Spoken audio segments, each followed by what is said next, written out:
Massmart trades as Game Builders Warehouse, DionWired, Cambridge and CBW. Right, and of course it is 51% held by Walmart because they bought that stake about 4 or 5 years ago, and that makes them part of the world's largest retail group, although it hasn't really delivered much in terms of its relationship with Walmart, to be perfectly honest. Market cap 25.8 billion rand, PE of 23.1 and a dividend yield here of 2.2. It hasn't delivered. Let's just focus on what Paul has said and put on the table there in terms of its relationship with Massmart. People were expecting this to really shake up the retail environment in South Africa.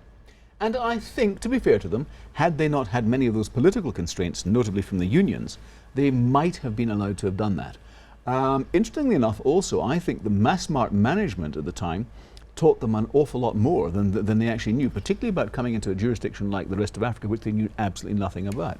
So I think it has been symbiotic in that regard, but it's been a profound disappointment, relative, echoing what Paul was saying. There are certain parts of Massmart which I think have changed significantly and for the better, and I'm thinking of macro here. You know, you go into typical macro and you no longer have to buy in bulk. You can buy individual items. You can go and look at the food side, and it's worth, I mean, there's not that many macros around. But if you go and have a look at the food side, the food offering is really very, very good. So they have been trying, they've been innovating, and they've been putting food into things like game. I'm not entirely sure that's worked in the same way as the Walmart guys thought it might work, you know, selling food right beside television sets.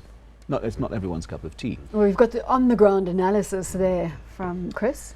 I think it is a pity that there aren't as many macros as there could be, although I still think that they should rebrand those and the game stores as Walmart, but what do I know? We haven't mentioned Builders Warehouse. That is a tremendous business. That's been a real star performer in recent years. You've got to hand that to them. That, of course, is styled on the sort of Home Depot type model of the US, where you have these big, colourful warehouses, and people love those stores, or men love those stores. And a well-known brand within the South African space. Just very quickly, I want to come back to this because I know you've been on about the rebranding. It does seem to make sense to me. I mean, Walmart, wouldn't that, just the rebranding, the international stature of the brand? And into the rest of Africa, I think they would have had the latitude, the ability to have done it, but yet they haven't done it. I'm not entirely sure why. But you know, the argument when you speak to management is that Walmart has a different brand position and that it has to be a specific value package. You can't just put a Walmart stamp onto a 500 square meter game store, and I understand that.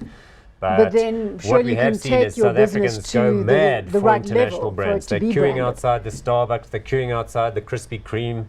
You know, South Africans love the idea. I tend to agree with you on this. That brand people would go just to see what a Walmart store looks like. Yeah. Hot or not? Not hot. Hot or not? I'd say also not on account of some issues to do with... No, we didn't. Well, let's have a look at it. It's not going to look all that tremendous, but bouncy.